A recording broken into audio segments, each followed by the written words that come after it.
Hi, I'm Carl Azus for CNN 10, and Fridays are awesome. Buckle up, y'all, because we're taking a ride on a roller coaster called the U.S. economy, and where it's headed, nobody knows. Here's the good news. The U.S. Commerce Department says between July and September, the economy grew a lot. The biggest measure of economic activity is the nation's gross domestic product, the total value of the goods and services the country produces, and the government says America's GDP grew by 7.4% in the summer months. That's a record. Never since the government started keeping track of the GDP in 1947 has the economy grown that much in a single quarter. That growth came at a faster rate than economists had predicted. A major factor in this was the lifting of the lockdowns, when businesses and retail stores were allowed to open their doors again after the mandatory closures of the spring that had the goal of slowing the spread of coronavirus. So what's the bad news? Well, virus cases in most states are on the rise. Economic analysts are concerned that could put a drag on the economy once again. When comparing the number of jobs in America, the Labor Department says there were 10.7 million fewer jobs in September than there were in February. And even though America's GDP grew by 7.4% in the summer, it had dropped by 9% in the spring. So the economy still has a ways to go to get back to how things were before the virus struck. And the future is hard to predict for several reasons. One, there's an election coming up in 4 days. We don't know how it'll shape the government's economic plans moving forward. Two, COVID-19 hasn't gone away. We don't know if or how it'll impact consumer spending moving forward. Three, France just imposed another national lockdown through the end of November, similar to what Germany did earlier this week. Could that happen again in the United States? All of these are events that could have a major impact on the future of the economy. As the sun rose on Thursday over Louisiana, Mississippi, Alabama, and Georgia, more than 2.5 million homes and businesses had no electricity. That was just one of the effects of Hurricane Zeta following its landfall the day before and its race across the southeastern U.S. This was a very fast-moving system. In one way, that's good, because it didn't sit too long over any one area, lashing it for hours with wind and rain. In another way, it made the storm worse because it was able to carry its strength far inland. Zeta made landfall in Cocodrie, Louisiana, but 500 miles away, Atlanta, Georgia was under a tropical storm warning for the first time in 2 years. All along Zeta's path, it left a trail of damage. At least 3 deaths were blamed on the storm, and though Zeta was officially a Category 2 hurricane when it hit the Gulf Coast, its sustained wind speeds of 110 miles per hour put it right on the cusp of Category 3 status.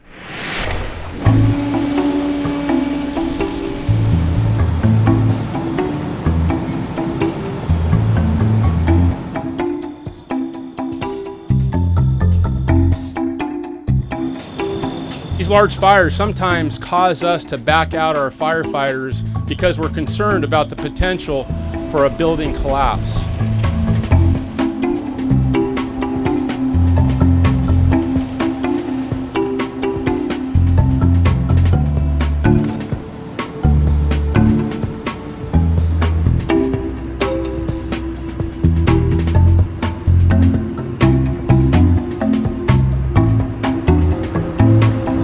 It also can be used for searching for people in large collapsed buildings, horse rescues, fuel tanker fires on the freeway, fires in refineries, and many others.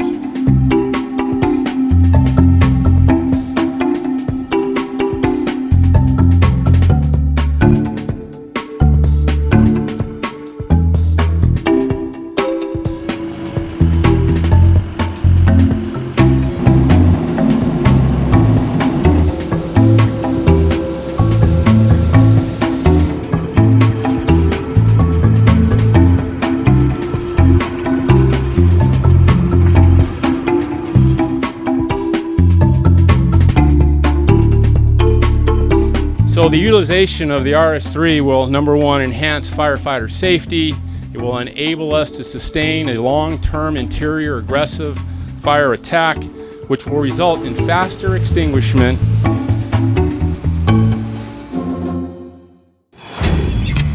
10-second trivia. What nation has both the largest economy and the largest population in Africa? Nigeria, South Africa, Egypt, or Kenya? With the continent's highest GDP and a population of more than 214 million people, Nigeria tops the list. Despite that, though, there is widespread poverty in Nigeria, according to the U.S. Central Intelligence Agency. It estimates that 70% of Nigerians live below the poverty line and that more than 60% of them live in extreme poverty. There's also a significant difference in literacy rates between men and women. An estimated 71% of Nigerian men can read and write, while the estimate is less than 53% of women.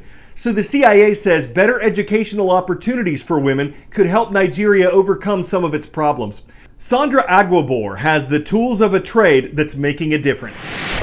All right, make sure you have your homework done. I need to see the papers. All right, then, good luck. My name is Sandra Agwebo. I'm the first female mechanic in Nigeria and the founder of the Lady Mechanic Initiative. I've been a mechanic for 32 years and I've been running my own garage for 22 years now. So that is the way it works. The Lady Mechanic Initiative is working with the vulnerable group. They are like, there's no more hope in my life. I said to them, you know what? You have got a lot of hope. I'm going to help you build that hope. Amina here, she has 5 children and she's a mechanic. Amazing. Because they are vulnerables, they don't have money. They are from poor background. So they don't pay to learn. And we do all this. From the funders pay their stipend, pay for their lecture, overall, and my training is just free of charge. You want to be able to help other women as well. Now we've been able to empower, graduate about 1,000 female mechanics in Nigeria in 5 states.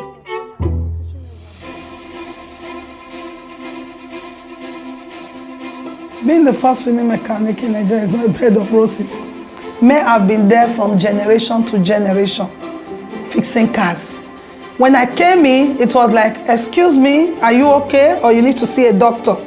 But no, I knew what I was doing. But for me to become the first female mechanic in Nigeria, I had to work 5 times harder than the way the men will work to prove myself. Many people, they don't know me by my name. It's Lady Mechanic everywhere I go.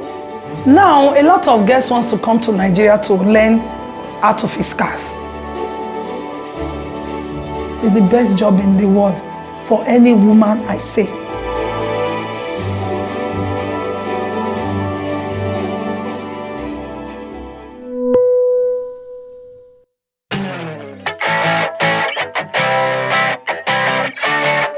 When we think of pumpkins this time of year, it's usually in terms of removing their innards, not stuffing them. But don't tell that to these residents of the Brookfield Zoo in Illinois. Their pumpkins are stuffed with everything from bugs to bones to fruit to meat. Oh my goodness! And regardless of what they got from the Halloween fairy, all of these animals got engaged in playing with their food and eating it too. Pumpkin pie, pumpkin bread, pumpkin seeds, or pumpkin soup. Who cares when your pumpkin pie in the sky is filled with meat or fruit? The big cats are not lying when they say they want their pound of flesh. The primates are not monkeying around when they want something fresh. It all stems from their favorite foods, whether they're in the zoo or wild, so you can't blame those for turning up the nose where pumpkin pie is piled. Woo! All right! We hope that however you choose to spend this Halloween, you find a way to have fun and stay safe. Shout out to our friends and fans in Gilbert, Arizona, watching from Mesquite High School. I'm Carl Azus, and that is CNN.